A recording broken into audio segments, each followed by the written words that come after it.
Welcome to Varun maths online class. आज हम partial differential equation का एक नया topic homogeneous linear partial differential equation with constant coefficient पढ़ेंगे। वैसे ये चीज़ जो है आप M2 में भी पढ़ चुके हैं।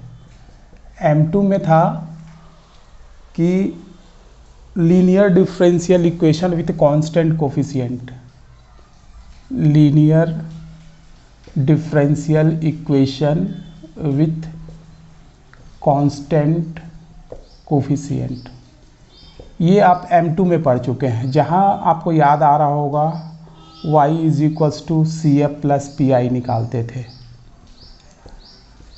सेम यही चीज़ यहाँ पास भी है। ये लीनियर डिफरेंशियल इक्वेशन था, ये पार्शियल डिफरेंशियल इक्वेशन है। तो ये क्या है कि अपन इसमें भी CF और PI ही निकालेंगे। तो देखिए, सबसे पहले मैं इसको डिफाइन कर देता हूँ कि ये होता क्या है। Homogeneous linear partial differential equation. Homogeneous किसको बोलेंगे, लीनियर क्या है, पार्शियल डिफरेंशियल इक्वेशन आप तो जानते हैं, विथ कांस्टेंट कोफिशिएंट क्या होता है। एक एक टर्म्स को मैं डिफाइन करता हूँ। पहले इसकी definition, an equation of the form del n z del x to the power n plus k1 del to the power n z del x to the power n minus 1 y del y plus k2 del to the power n z del x to the power n minus 2 del y to the power 2 and so on.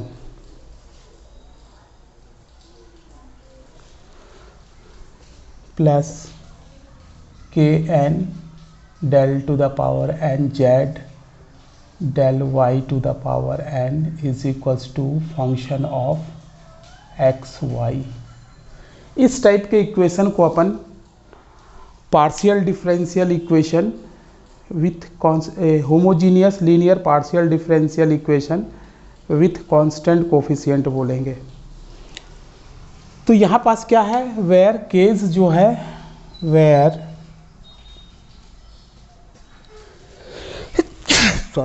Where case are constant. तो इस type के differential equation को अपन इस type के partial, देखिए del x del y है, क्योंकि partial का जो नोटेशन होता है वो डेल से होता है, del by del x del by del y, है ना। तो ये क्या है, इस टाइप के इक्वेशन को अपन partial differential equation with constant coefficient बोलेंगे। होमोजीनियस का मतलब क्या होता है, इस टर्म्स को आप समझिए। What is a homogeneous. Homogeneous का मतलब होता है जहाँ हर एक स्टेप्स का जो हर एक पार्ट है उसका पावर सेम हो, उसका ऑर्डर सेम हो। इंडिविजुअल टर्म का, हर एक टर्म का ऑर्डर जो है सेम होना चाहिए। देखिए यहाँ पास n है, यहाँ भी n है, यहाँ n है n-1 और n हो गया, ये भी n है n-2 + 2 n हो गया। हर एक टर्म्स का जो ऑर्डर है वो क्या है, n है। तो ये होमोजीनियस हो गया। लीनियर का मतलब क्या होता है कि इसका जो पावर है, ऐसा पावर सभी का पावर 1 है, तो ये लीनियर हो गया, ठीक है। तो इसको होमोजीनियस बोले क्योंकि हर एक टर्म का ऑर्डर जो है सेम है। लीनियर बोले क्योंकि इसकी डिग्री जो है हर जगह 1 है। विथ कांस्टेंट, यहाँ जो k है ये कांस्टेंट है, हर जगह का जो k है वो कांस्टेंट है, इसलिए इसको कांस्टेंट कोफिशिएंट बोले, ठीक है।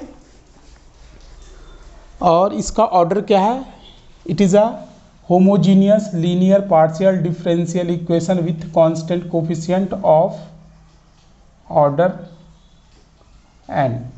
n ऑर्डर का ये क्या है, पार्शियल डिफरेंशियल इक्वेशन है।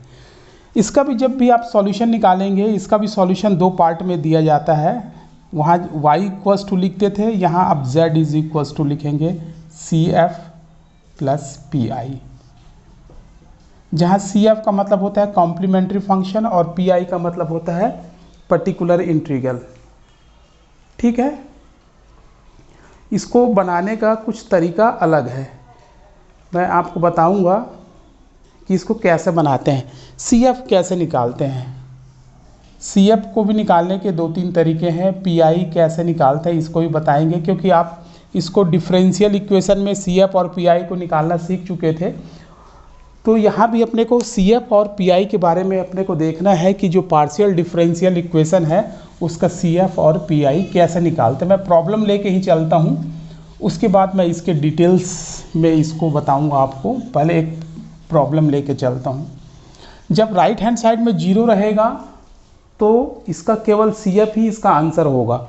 जैसे मैं ये लिखा, question solve del square z del x square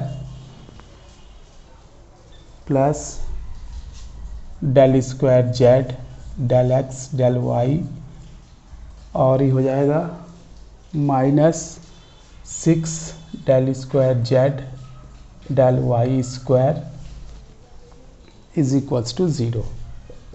जब भी राइट हैंड साइड में 0 होगा तो इसका जो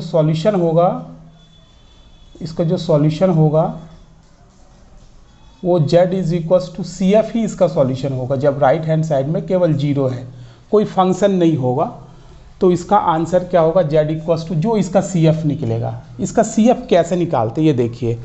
तो यहाँ पास क्या लिखते हैं, सॉल्यूशन में जो डिफरेंशियल इक्वेशन दिया गया है इसको सिंबॉलिक फॉर्म में लिखना है। इसको सबको सिंबॉलिक फॉर्म में लिखना है। Given equation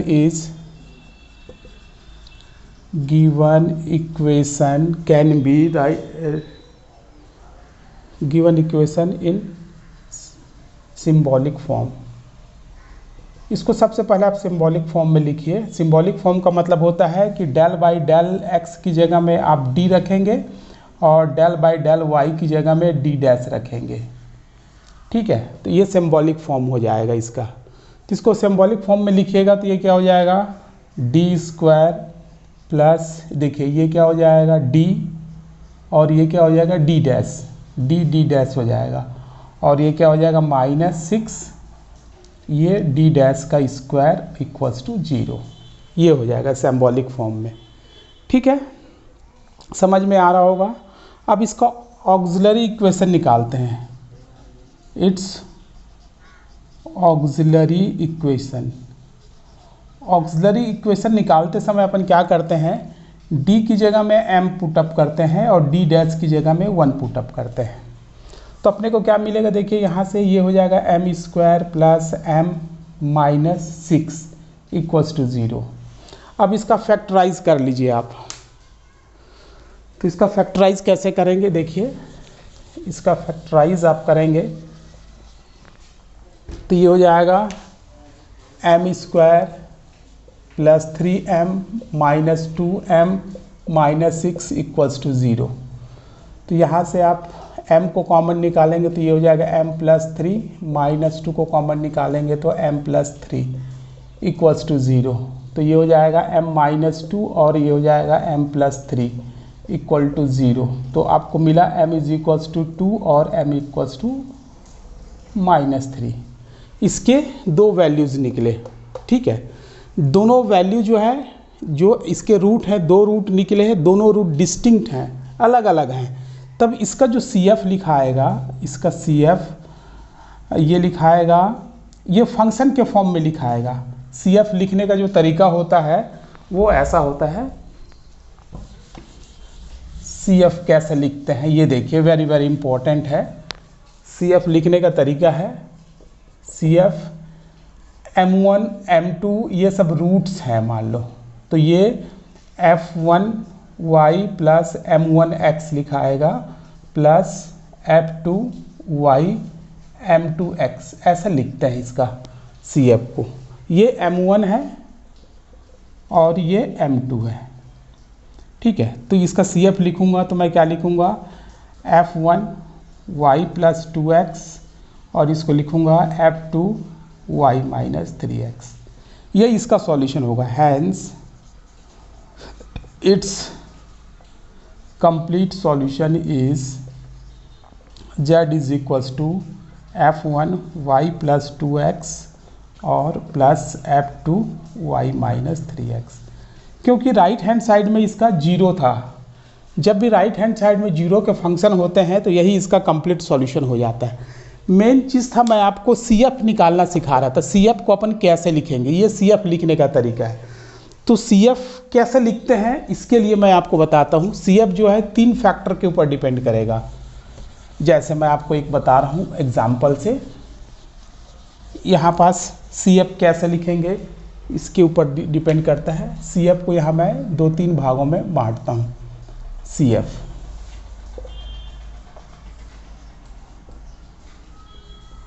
when roots are distinct, roots जब अलग अलग हों, जैसे किसी का आया M1 M2 M3 ऐसा आया, रूट्स अलग अलग आए तो उसका CF कैसे लिखेंगे। CF is equals to simply F1 y M1x ऐसा लिखेंगे, प्लस इसको दूसरे फंक्शन में लिखेंगे F2 ये लिखाएगा F2 y plus M2x plus ये हो जाएगा F3 y प्लस M3x ऐसे लिखाएगा ये। ठीक है, जब रूट क्या हो अलग अलग हो तो जैसे एग्जांपल लेकर मैं बताता हूँ। किसी का रूट मान लो कि आप CF निकाल रहे हो और M की वैल्यू जो है 1 -1 और 2 मिला, तीनों रूट अलग अलग हैं तो इसको आप कैसा लिखोगे इसका CF होगा F1 y प्लस M1x इसकी जगह में ये x हो जाएगा, प्लस F2 y M2x ये माइनस x हो जाएगा, और ये हो जाएगा F3 ये हो जाएगा y प्लस 2x। ये है CF लिखने का तरीका जब रूट अलग अलग हों। जब रूट अलग अलग हों तो आप CF ऐसे लिखेंगे, याद रखेंगे आप, है ना। When roots are distinct में ऐसा लिखेंगे। ठीक है, इसको मैं मिटा दे रहा हूँ।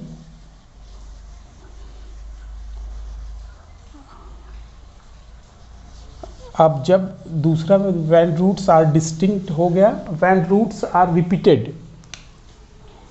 when roots are repeated, जब रूट्स रिपीटेड हों, जैसे कि मान लीजिए M की वैल्यू जो है M1 और M1 ही आ गया, दोनों समान आ गया, तो कैसे लिखेंगे उसको, इसका CF लिखेंगे F1 y plus M1x plus ये रिपीटेड रूट है इसलिए यहाँ x लगाएंगे, ये F2 y प्लस M1x ऐसा लिखाएगा ये।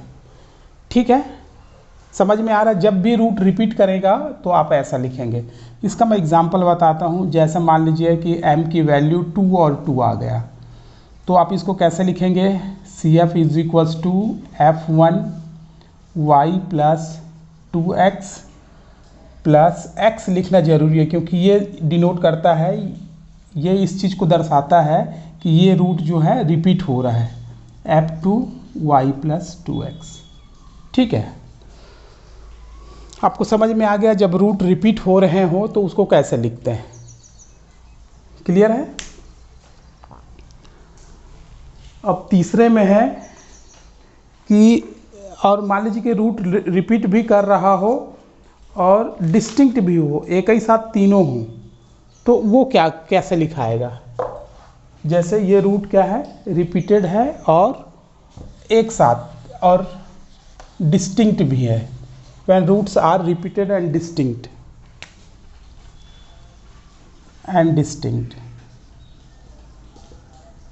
ऐसा भी हो सकता है। जैसे मैं बोला कि y is equals to M1 और एक है M1 और M2 रिपीट कर रहा है और ये अलग है, तो इसको कैसे लिखेंगे, CF इज इक्वल्स टू हो जाएगा F1 y प्लस M1x, ये रिपीट हुआ तो इसको लिखेंगे x, F2 y plus m1x plus, और ये डिस्टिंक्ट है तो ये f3y प्लस m3x, ठीक है, ऐसा लिखाएगा।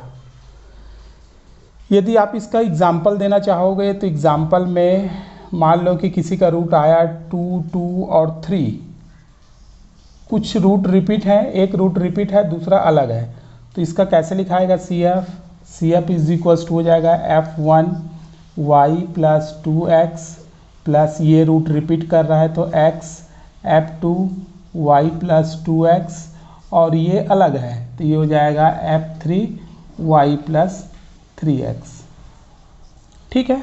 मेरे ख्याल से ये समझ में आ रहा होगा। मैं आपको CF लिखना सिखा रहा हूँ, CF कैसे लिखते हैं, क्लियर है। अब थर्ड में जो है, थर्ड में आपको करना है जब रूट जो है 2 टाइम्स से ज़्यादा रिपीट करे, जब ये रूट जो है 2 टाइम्स से ज़्यादा रिपीट करे, when roots are repeated more than twice, 2 से ज़्यादा बार ये करे। जैसे ये आ गया, मान लीजिए m की वैल्यू m1, m1 और m1, 3 टाइम्स वही आ गया, तो इसको क्या लिखेंगे, CF is equals to f1y plus m1x plus repeat हुआ है तो ये हो जाएगा x, f2y plus m1x plus फिर से रिपीट हुआ तो फिर से x लगेगा, x square f3y plus m1x, ठीक है।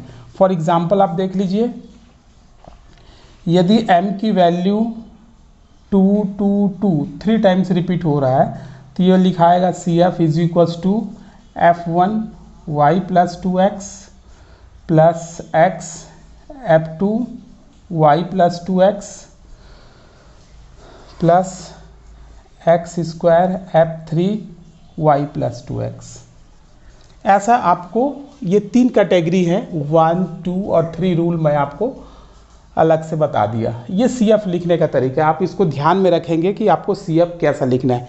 इसका CF जो है हर हमेशा फंक्शन के फॉर्म में ही लिखना है, और जो अपन M2 में पढ़े थे उसका किस में लिखते थे, वहाँ फंक्शन के फॉर्म में नहीं लिखते थे, वहाँ x, y, z C1 e to the power x के फॉर्म में लिखते थे, C1 e to the power x, C2 e to the power minus 2x ऐसे लिखते थे, ठीक है। तो यहाँ थोड़ा सा डिफरेंट है कि आपको रूट्स को ऐसे फंक्शन f1, f2, f3 के फॉर्म में लिखना है।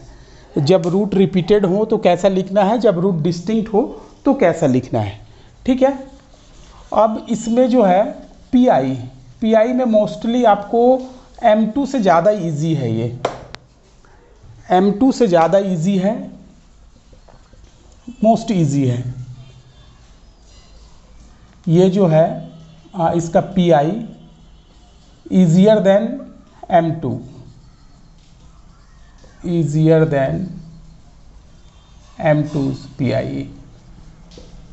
M2 में जो PI निकालते थे, इसमें M2 में बहुत सारे रूल्स थे। राइट हैंड साइड में e to the power ax रहे तो कैसे निकालना है, राइट हैंड साइड में यदि मान लीजिए साइन ax या कॉस ax रहे तो कैसे करना है, राइट हैंड साइड में e to the power ax into v रहे तो कैसे करना है, राइट हैंड साइड में x to the power m रहे तो कैसे करना है, राइट हैंड साइड में x to the power m into v रहे तो कैसे करना है, और राइट हैंड साइड में 0 रहे तो कैसे करना है। 1, 2, 3, 4, 5, 6 रूल्स थे वहाँ। लेकिन यहाँ पास जो आप M3 में पढ़ रहे हैं, इसमें PI में आपको ज़्यादा रूल्स नहीं है। इसके राइट हैंड साइड में e to the power ax plus by के फॉर्म में रहेगा, या राइट हैंड साइड में यहाँ पार्शियल डिफरेंशियल इक्वेशन लिखा रहेगा, यहाँ कोई ना कोई पार्शियल डिफरेंशियल इक्वेशन गिवन रहेगा, और यहाँ जैसे पार्शियल डिफरेंशियल इक्वेशन रहता था, differential equation that is equals to 0, differential equation that is equals to this, differential equation that is equals to this. ऐसे इधर इस साइड में लेफ्ट हैंड साइड में डिफरेंशियल इक्वेशन रहता था, इसके राइट हैंड साइड में जैसे जैसे फंक्शन बदलते थे वैसे वैसे इसका मेथड भी बदलते रहता था, ठीक है। इसमें पार्शियल डिफरेंशियल इक्वेशन होगा, इसमें ज़्यादा रूल्स नहीं है। e to the power ax plus by का होगा sine a x plus b y का होगा, या m x plus n y बोलते हैं, sine m x plus n y का होगा, या cos m x plus n y का होगा, या x to the power m y to the power n का होगा। बस 2-3 ही रूल्स इसमें रहते हैं, बाकी तो बहुत इजी है ये, ज़्यादा इसमें आपको कुछ करने की ज़रूरत नहीं है। ठीक है, मैं आपको एक इजी कोई सा भी सवाल बता देता हूँ जिसमें CF और PI दोनों निकालना रहे, तो उसको कैसे अपन निकालेंगे ये देख लीजिएगा। CF और PI यदि दोनों आपको निकालना रहे तो राइट हैंड साइड में जीरो के अलावा कोई दूसरा फंक्शन दिया होना चाहिए। राइट हैंड साइड में यदि आपको केवल जीरो मिलता हो, राइट हैंड साइड, अच्छा इसमें एक और है कि राइट हैंड साइड में partial differential equation that is equals to zero, केवल राइट हैंड साइड में जीरो रहे तो इसका आंसर जो है वो z is equals to CF ही इसका आंसर निकलेगा। बाकी के केसों में z is equals to CF और PI दोनों निकलेगा, पर्टिकुलर इंटीग्रल भी निकलेगा, इसमें ये निकलेगा, इसमें भी ये निकलेगा, इसमें भी ये निकलेगा, सभी जगह CF और PI निकलेगा। लेकिन राइट हैंड साइड में जब जीरो रहेगा तो उस समय z की वैल्यू जो है वो केवल CF ही निकलेगा। ठीक है, तो मेरे ख्याल से ये आपको बहुत इजी लगेगा, जैसे अपन सेकेंड सेमेस्टर में पढ़े थे सेम वैसा ही है, ज़्यादा कुछ डिफरेंस नहीं है। थोड़ा सा अंतर है कि इसको CF का लिखने का तरीका अलग है और इसका PI निकालने का तरीका थोड़ा सा अलग है, क्योंकि एक साथ यहाँ दो फंक्शन थे, वहाँ y जो है केवल x का फंक्शन होता था। M2 में आप देखे होंगे कि वहाँ पास ऐसा solve d square y d x square plus 5 dy by d x plus 6y is equals to e to the power 2x ऐसा दिया रहता था। तो y जो है केवल एक फंक्शन के ऊपर डिपेंड करता था। यहाँ पास क्या हो जाएगा, del square z del x square plus 5 del square z del x del y plus 6 del square z del y square is equals to e to the power 2x plus 3y ऐसे आएगा। मतलब यहाँ right hand side में देखिए केवल एक function आता था x का, यहाँ दो फंक्शन आएंगे, क्योंकि ये क्या होगा, हर हमेशा x y का फंक्शन रहता था, इसलिए यहाँ पास ये दो फंक्शन आएंगे। तो इसका निकालने का तरीका तो आप पहले ही सीख चुके थे, इसको y is equals to CF plus PI लिखते थे, है ना। M2 में आप कर भी चुके होंगे, या इसको और डिटेल्स देखना है तो मेरे पुराने वीडियो में प्लेलिस्ट में जा कर के आप differential equation, linear differential equation with constant coefficient ढूंढेंगे तो सर्च करेंगे तो आपको मिल जाएगा। ठीक है, चलिए मैं एक क्वेश्चन आपको बताता हूँ कि इसको कैसे सॉल्व करते हैं, पार्शियल डिफरेंशियल इक्वेशन को। एक क्वेश्चन मैं लेकर चल रहा हूँ, सॉल्व, इसमें केवल सॉल्व ही लिखा रहेगा और कुछ भी नहीं लिखा रहेगा, आपको है ना पहचानना पड़ेगा। Solve del cube z del x cube minus 3 del cube z del x square del y plus 4 del cube z del y cube plus del y cube is equals to e to the power 2x plus 3y। ये अपना एक question है, या e to the power x plus 2y लिख देते हैं, e to the power x plus 2y। ऐसा एक सिंपल सा क्वेश्चन लेकर चल रहा हूँ कि राइट हैंड साइड में जीरो नहीं है, राइट हैंड साइड में जीरो के अलावा कुछ दूसरा है। इसका सॉल्यूशन कैसे करेंगे, सॉल्यूशन कैसे देंगे, इसको सबसे पहले सिंबॉलिक फॉर्म में लिखते हैं। Given equation in symbolic form is, ये क्या हो जाएगा, डेल बाई डेल एक्स की जगह में आप कैपिटल D लिखिए और डेल बाई डेल वाई की जगह में D डैश लिखिए। ये क्या हो जाएगा, D cube minus 3 d square d dash, ये स्क्वायर लगेगा D पे और यहाँ D डैश लगेगा, प्लस 4 डी डैश का क्यूब और ये z is equals to e to the power x plus 2y। ठीक है, ये सिंबॉलिक फॉर्म में आप इसको लिख लिए। अब इसको क्या करेंगे, आप इसका ऑक्सिलरी इक्वेशन निकालेंगे। सबसे पहले आपको CF निकालने के लिए इट्स ऑक्सिलरी इक्वेशन कैसे निकालते हैं, let D is equals to m और D dash is equals to 1, ऐसा लिखेंगे। तो ये क्या हो जाएगा, m cube minus 3m square, D dash की जगह में तो 1 हो गया, प्लस 4 इक्वल्स टू 0, ये आ गया। अब इसका आप सीधा कैलकुलेटर से इसका वैल्यू निकाल लीजिए, m की वैल्यू निकाल लीजिए। आप कैल्सी की सहायता से निकाल सकते हैं, एग्ज़ाम में कैल्सी अलाउ रहता है, साइंटिफिक कैलकुलेटर अलाउ रहता है, तो यहाँ कैल्सी की सहायता से आप m की वैल्यू निकाल सकते हैं। m की क्या क्या 3 वैल्यू आएगी। अदरवाइज़ आप जो 9th-10th में पढ़े होंगे उस समय आप उस समय m की वैल्यू आप हीट एंड ट्रायल मेथड से जैसे निकालते थे वैसा भी निकाल सकते हैं। जैसे यहाँ देखिए m की वैल्यू मैं 2 रखूँगा तो ये क्या मिल जाएगा मेरे को, 8 minus 2 to the 4 12 plus 4 equals to 0, ये पूरा 0 मिल गया मेरे को। तो m इक्वल्स टू 2 इसका एक सॉल्यूशन है। तो फिर इसको क्या करेंगे, इसको इसमें डिवाइड कर देंगे। आप जानते होंगे जो आप 9th 10th 11th में हीट एंड ट्रायल मेथड से निकालते थे, इसको डिवाइड करने का तरीका देखिए। अब m-2 से मैं इसको डिवाइड कर दूंगा, m-2 divided by m cube minus 3m square plus 4, इसको डिवाइड कर दूंगा तो यहाँ से ये क्वाड्रेटिक इक्वेशन बन जाएगा। आप उसको सॉल्व कर सकते हैं, या डिवाइड करने का एक तरीका ये भी है। इसका कोफिशिएंट कितना है 1, इसका कोफिशिएंट कितना है -3, m की जगह में क्या है 0 और ये कांस्टेंट 4 है।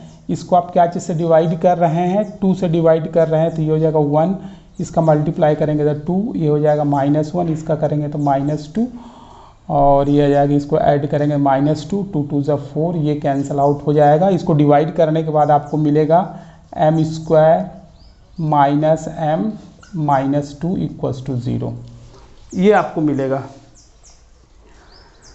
m square minus m minus 2, sorry हाँ m स्क्वायर माइनस m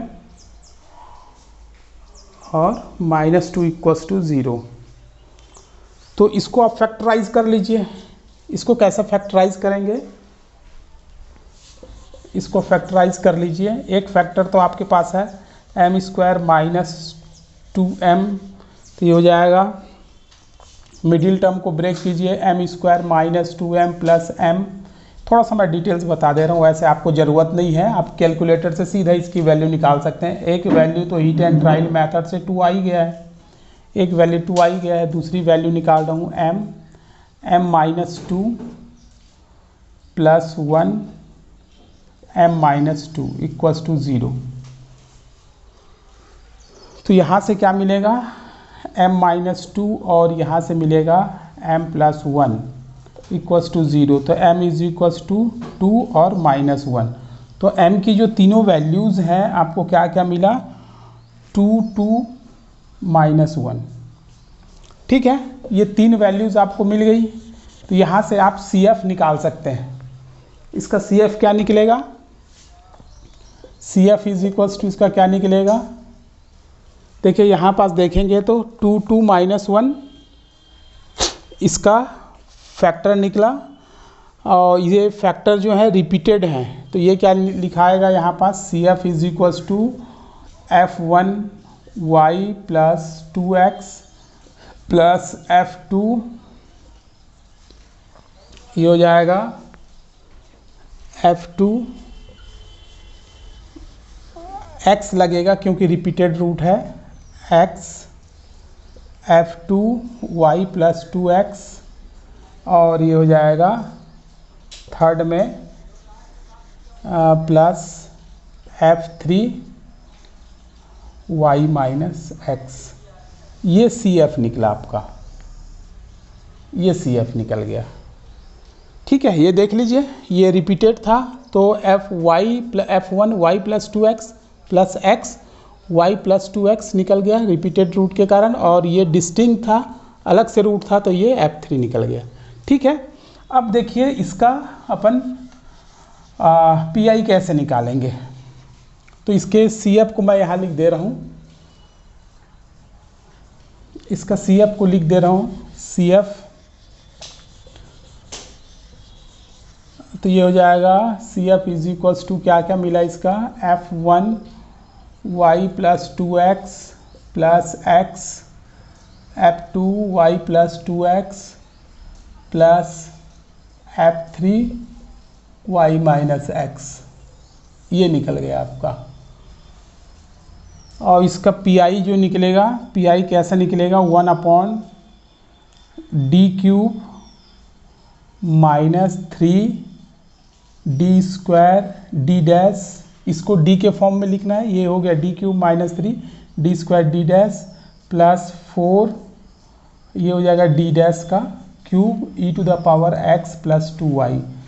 जहाँ जहाँ x का कोफिशिएंट क्या है 1, तो d की जगह में 1 रखिए और d' की जगह में 2 रखिए, तो ये निकलेगा, d की जगह में 1 रखेंगे तो ये आ गया 1, ये हो जाएगा 2 2 ज़ा 4 12 प्लस ये हो जाएगा 2 2 ज़ा 4 2 8 32, और ये हो जाएगा e⁻x प्लस 2y, तो ये हो जाएगा 1/3 2 ज़ा 6, ये 6 आएगा, सॉरी ये 1 3 1 ज़ा 3 2 ज़ा 6, ये 6 आ जाएगा, ये 33 माइनस 6, ये e⁻x प्लस 2y आ गया। तो ये फाइनली आपको मिलेगा 1/27 e⁻x प्लस 2y, ये आ गया आपका पी। तो जो सॉल्यूशन आएगा, कंप्लीट सॉल्यूशन क्या हो जाएगा, hence required solution is z is equals to CF plus P. तो ये z इज इक्वल्स टू जो आपका CF है f1 y plus 2x plus x f2 y plus 2x plus f3 y minus x plus P की जगह में जो है 1/27 e⁻x प्लस 2y, ये कंप्लीट सॉल्यूशन हो गया। ठीक है, इसके आगे हम लोग और भी क्वेश्चन सॉल्व करेंगे, अच्छे इंपॉर्टेंट क्वेश्चन सॉल्व करेंगे। यदि इसमें आपको कोई प्रॉब्लम होगा तो आप मेरे कमेंट्स बॉक्स में आकर के ज़रूर कमेंट कीजिए, है ना। और यदि ये आपको समझ में आ गया होगा तो वीडियो को आप अपने दोस्तों के साथ शेयर कीजिए। यदि अभी तक वीडियो को आपने सब्सक्राइब ना किया हो तो प्लीज़ सब्सक्राइब कीजिए, मेरे चैनल को सपोर्ट कीजिए। Thank you very much.